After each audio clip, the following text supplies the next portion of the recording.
I think it's useful to think about student media creation in sort of two different buckets, right? We have our big sort of media projects where students create media as a culminating activity to demonstrate their learning over the course of a unit of study.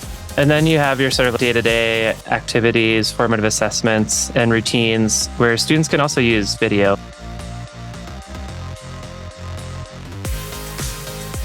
Hello there, and welcome to today's episode, a bonus episode of the Easy EdTech podcast.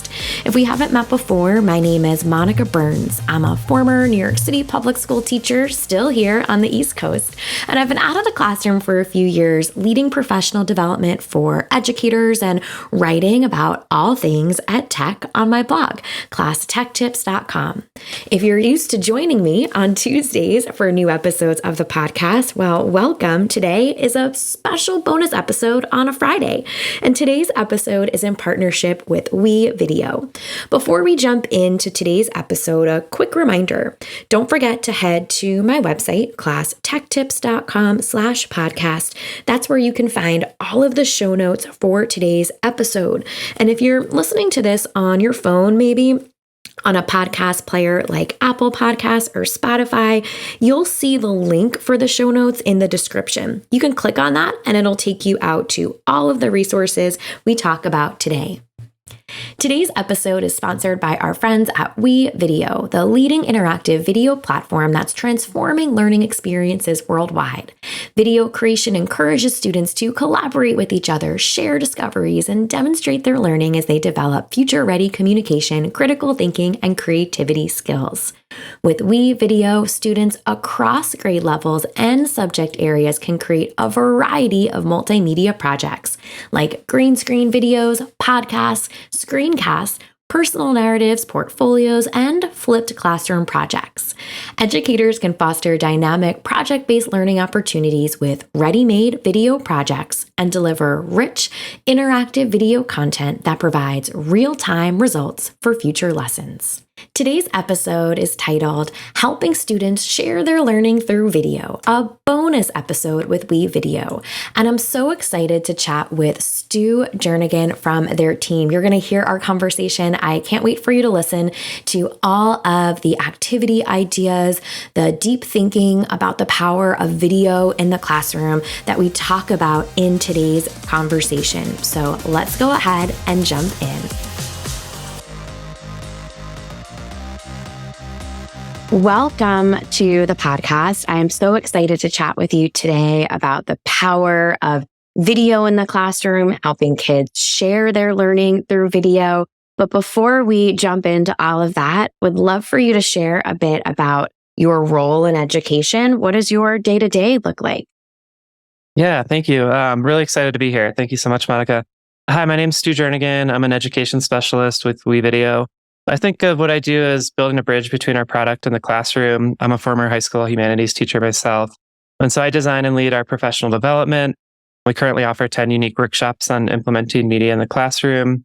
I design the projects, activities, and resources found in the assignment ideas library that we launched this summer. And then I create resources more generally to help educators implement WeVideo in the classroom, tutorial videos, and things along those lines. Fantastic. And some listeners might remember, because I mentioned it before, my mother's a retired high school humanities teacher, social studies and an ELA. And I love chatting with people who have that classroom perspective and then are also thinking around resources and just making things easy for educators who are looking to jump in, maybe try something new or try something for the first time in a little bit. And so today we're talking about video in the classroom, specifically students as creators. So how can students share their learning using this medium? Great question. Yeah, there's so many ways. I think it's useful to think about student media creation in sort of two different buckets, right? We have our big sort of media projects where students create media as a culminating activity to demonstrate their learning over the course of a unit of study. And then you have your sort of day-to-day activities, formative assessments, and routines where students can also use video, taking a quick webcam recording for an exit ticket, something along those lines. I think video projects work great as a means to enhance literacy. So students can easily turn any piece of writing into a piece of media. And I think the Common Core state standards for literacy provide a useful framework for thinking about media projects in the classroom.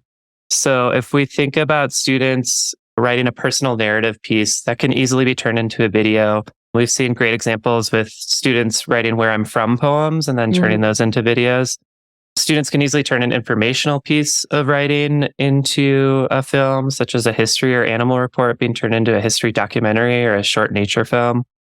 And then students can easily turn a persuasive or argumentative essay into a video book review, a PSA, call to action, and things along those lines. I also think video projects provide a great alternative to slide presentations. So thinking about if you're using WeVideo, we have a stock media library. So students can really quickly create a video that pairs video clips, text, voice recording, and music to create a really dynamic presentation of learning. I love those examples that you shared. And one of the things that I appreciate always is just that connection between what we might have done in the past, what we might feel comfortable with, right? And then trying out this new way of sharing learning, whether it's that animal research report, right? Or a book that a student loves. And you mentioned too, just these different, almost like author's purpose, right? The persuade, the entertain, the inform an audience. So just so many different connections, like you mentioned, to ELA standards, what you might be committed to from a literacy side of things, but then those cross-curricular examples too. I imagine that there's a jump here that you've seen in terms of the benefits, right? Or sometimes they think of them as the value adds that you might have observed when students use video. So what are some of those key benefits that you've seen when kids use video to share their learning experiences? Yeah. So first thing that comes to mind is engagement. One of the things that I regularly hear from teachers is that media projects are where they see the highest engagement from students. I hear teachers say that they see the highest completion rates from students with assignments, highest levels of energy and investment in the work, and that they see that across the board from students who regularly perform well, as well as students who maybe have struggled with other assignments. And I heard that feedback over the pandemic as well when educators were teaching remotely, so both in person and with remote learning. And I think part of the reason for that is that media projects provide an opportunity for students to share their work with an authentic audience. In his book, Leaders of Their Own Learning, are you familiar with Ron Berger from DL Education? Yeah, so he talks about the impact of audience on student engagement and motivation. And at the low end of engagement and motivation is what we most often ask students to do, complete work to turn into a teacher. And then motivation engagement increases as the audience becomes more broad and authentic. So students creating work to share with their peers, in class presentations, for example, to share work with the broader school community, and then people capable of critiquing their work, such as experts in the field. And then finally, he talks about students being able to have an impact, a real world impact through the media that they create or through exhibiting work in a public manner. And so I think that's one of the key sort of benefits of media projects is it provides an opportunity for students to make media about something that they care about, that matters to them, and really have their voice heard and reach an authentic audience and potentially make an impact on something that they care about. Just that student engagement component is huge, right? We know, especially we're recording this today in October, right? So someone who's listening right as this goes live might feel like they're hitting that fall, the beginning of fall slump of, okay, we're in the routines, but some of the new stuff or the exciting pieces might have fallen to the side. And that idea of bringing in something that's highly engaging, that connects to an audience. And I know I always think of the things that we consume all day long, right? It's in the morning now that we're together chatting, and I've already listened to half a podcast episode and a chunk of a YouTube video, right? That's me. And so for kids who are consuming lots of content, I absolutely agree that giving them that authentic audience, right? Having them create something that's like what they are consuming is just a huge benefit. You already shared a couple great examples that I think teachers could wrap their head around, that they could see what this might look like in their environment. But do you have any other innovative ways students can use video to demonstrate understanding? Do you have any specific examples from your work with schools? Yeah, so I think some of the best examples I've seen are where students actually capture original media, right? They're like surfacing a story and telling something new that hasn't been told before. And especially when that's rooted in their own personal experience that connects to broader themes or issues that other people can connect to. I attended an exhibition at High Tech High where a group of students presented a particularly impactful short documentary that they made about a nonprofit in San Diego called Border Angels. And so the students interviewed members of the nonprofit. They participated in a volunteer day where they hiked out into the desert and left water for people. And they documented their experience and created a short film to share with hundreds of people in a public format, fielding questions from the audience. And I just thought this is a great example where students are able to use video to elevate voices from within their community and tell their own story and create a humanizing discourse. And that's not how students from marginalized communities always experience education in society. So media projects can be especially powerful and transformative in that context. And to me, this is just such a great example of a deep learning experience in culturally relevant pedagogy. Yeah. And just as you're describing that, I feel like there's almost this like checklist that's in my mind, right? Of all the things that these students are accomplishing, right? That community connection, that ability to speak, right? Publicly in front of an audience, to present their work, to field questions, right? There's just so many components of that go above and beyond the actual movie, right? Or video that they've created, but that's where it all started, right? That's the core piece. And just to capture that community action, I can imagine whether it's middle schoolers or high schoolers, or I taught elementary school and my students had to put together a portfolio of their work, like to show right off to the middle school that they were applying for. And just that ability to speak to something that they've done that's so dynamic is definitely a powerful way to think about the use of a video in the classroom. And someone who might be listening now, whether they're in a classroom setting, supporting classroom teachers, right, or in and out of classrooms throughout the school week, might be curious on how this connects to assessment, right? What it means to evaluate video projects. So how can educators assess and evaluate student-generated video content effectively? That's a great question. Yes, of course, we can develop rubrics. And I think in doing so, it's important to balance assessing digital literacy and communication skills. Things like, is the voice recording clear? Do they use music to enhance emotion? Do they attribute others for their creative work? With how well their video project demonstrates understanding of content knowledge, academic skills, critical thinking, the same kinds of things you might assess in someone's writing, for example. Are they expressing originality and ideas? And then I think a great way to generate rubrics is to have students watch a model of what they're going to create and have them identify the features that make that video an example of high quality work. In our workshops, we sometimes use a See, Think, Wonder routine from the Harvard Graduate School of Education's Project Zero to facilitate this. You watch a video and then you use that routine to identify those features of high quality work. And then students can use that list of features to help visualize and plan their work. As a class, you might build a rubric out of those features. And then students might use those features as the basis to provide peer feedback on drafts of each other's videos, the scripts, storyboards, the rough drafts of their videos, and then use that feedback to develop a plan to iterate on their work as they build towards a finished product. I love that connection to an exemplar, right? The student created rubric that they can become, a part of that process.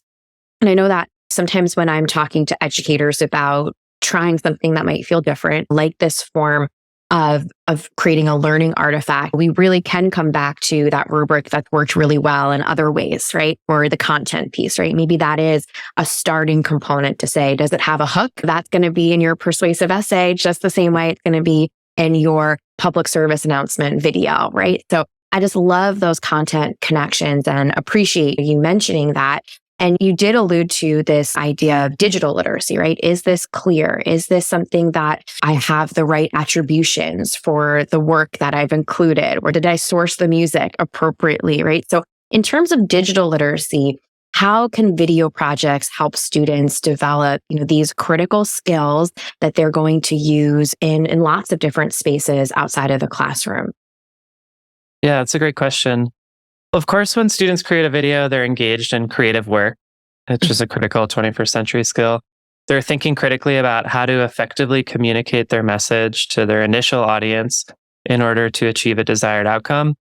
And of course, the way videos often get made is through a collaborative process that involves writers, directors, editors, actors, and so on. So there's a lot of rich opportunity there. I think it can be useful to situate this in a specific context. So it's October, so Digital Citizenship Week is later this month, right? So one of the assignments we have in the Assignment Ideas Library invites students to create videos in the form of a PSA or a call to action, informing their peers about how to practice positive digital citizenship. So for this project, you could have students working in teams to create videos, and they'd work together to decide on a topic, conduct and organize research, storyboard, film, and edit. And then this specific assignment invites the class to use their videos to work together to launch a digital citizenship campaign aimed at the broader school community. As part of this, students might organize a screening event, launch a marketing campaign to advertise that event, host a public discussion, and so on. So I think that's just like an example where students are tasked with solving a real world problem, and they have to think through the best way to approach that problem and use video to maximize impact. And just those are all things that can transfer, right? Just so many different things that students do or interact with across different subject areas, across different content areas. I love that connection that we're not teaching these skills in isolation, right? But that it could go right alongside a project or something that students are working on. For educators who are new to this concept of integrating video, at least maybe they've shown videos, right, in their classroom or short clips, but integrating video with students as creators, what are some foundational steps, some strategies that they should consider if they're going to try this out with a group of students? I encourage educators to create their own video and maybe start there. I think that can be helpful just to go through the process and maybe think about what you want to have students create and create your own example. You can share that with students. I think generally students appreciate seeing those examples from their teachers. You might start with something simple like an About Me video. And that can be a great way to build community towards the beginning of the school year. And also for the teacher and the students to learn how to use the video editor, if that's WeVideo, for example. In terms of like project design, I think it's helpful to think about what you're already teaching that might lend itself well to a media project. So we talked about how any writing project or any unit where students are conducting research, those projects really lend themselves well to turn into a media project. We have a bunch of engaging media projects in our Assignment Ideas Library. So if people are using WeVideo, they might start there and implement one of those projects that are ready to go. And then if you're having students develop media, I think it helps to go through the writing process that we're familiar with, and then have them turn their writing into a script, a storyboard. If you're having them capture their own media, introducing skills around lighting, framing shots can be helpful for students. And then I think media projects provide a great opportunity for students to make choices about their learning. So they can make media about topics that are important to them or that they want to learn more about, and can actually affect change by sharing their media with an audience. I think it's important to consider how students will share their media. Who are they going to share their media with, in what format, et cetera. And all of those components are things that someone who is new to this, is trying this out for the first time or first time in a long time, can really scale, right? So I appreciate that. I sometimes call it like a lower lift example, right? Like an All About Me, something where you already know the stuff, right? You don't need to get anything right or wrong, right? You have your fun facts you're going to share in that video. And then you're able to press all the buttons, right? Get comfortable with the tool or the platform, and then scale it up with that content expectations over the course of the school year. And one reason that I love video as a medium is because it's so open-ended, right? You could take a project like you suggested that you already have, or you have the resources for, or that you've envisioned in another format, and really transfer it to a space that gives kids so much choice and flexibility. And you, of course, Stu, mentioned some of the resources that WeVideo has. We'll link out to those so that listeners can find and learn more. But tell us more about WeVideo, what it can do, what it looks like in action, some of the things that really sets it apart. Yeah, so our mission is to empower everyone to make an impact on their world through creative expression. And so we do that through providing tools. So we have several integrated tools. We have an online video editing tool, a screencasting tool, which can be great for creating instructional videos, for example. We have an interactive video tool that allows users to embed questions in videos and make them interactive. And then we have classroom features that helps with implementing media projects. As far as our video editing tool, it's an online video editing tool that works with any device, which makes it great for use in K-12 schools. It supports real-time collaboration, so students can collaborate on projects from separate devices, and they'll see the edits that each other are making in real time. There's a comment feature where they can actually communicate with each other in the editor, which can be useful if you're going to pause on your project, for example, and you want to make sure you take note of what you need to do next, distribute tasks and things like that. Teachers can actually access students' work and open up the editor, see what they're doing, leave comments to provide feedback. So there's some really great management tools that are embedded. I mentioned that we have a stock media library with over 1 million royalty-free images, video clips, and audio clips. So that can be great for just doing some quick editing or maybe supplementing the media that you've captured yourself. And then there are some really powerful, fun editing features like green screen and color correction and things along those lines. Fantastic. And we'll link out to all of this for listeners so that if someone is listening in, wants to explore a bit more, they can just click all the buttons in the description and the show notes and find out more. But for someone who's maybe on the move today and wants to make more of that mental bookmark to come back to all of this later, where can people connect with you, Stu? Where can they connect with the WeVideo team?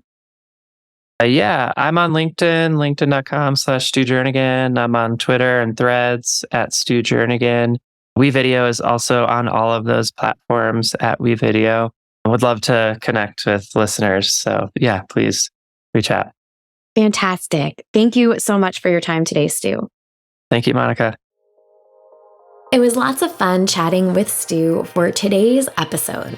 Let's make this EdTech easy with a few key points from our conversation. You can use video any day or for an end-of-unit project. Make connections to literacy skills. Use media projects to boost engagement. Remember, you can find the show notes and the full list of resources from this episode at classtechtips.com/podcast, including all of the ways to connect with the team at WeVideo. Before we go, I'd like to give one final shout out to WeVideo for sponsoring today's episode. Whether you're teaching foundational concepts or exploring complex subject matter, WeVideo empowers educators, administrators, and students to harness the unlimited potential of video. Sign up today and experience WeVideo for yourself. Head to www.wevideo.com/signup. That's WeVideo.com/sign-up. If you're listening to this episode on Apple Podcasts, Spotify, or another favorite app, don't forget to hit the follow button. When you follow along with the podcast, each new episode, including bonus ones like this one, will download for you automatically. That way you don't miss a thing. And if you have a moment and are feeling extra helpful today, please leave a rating or review for the podcast. It helps other educators find this podcast when they're searching for topics like ed tech or video or teaching in their podcast app. Have a great week and hope to see you on Tuesday morning for another new episode of the Easy EdTech Podcast.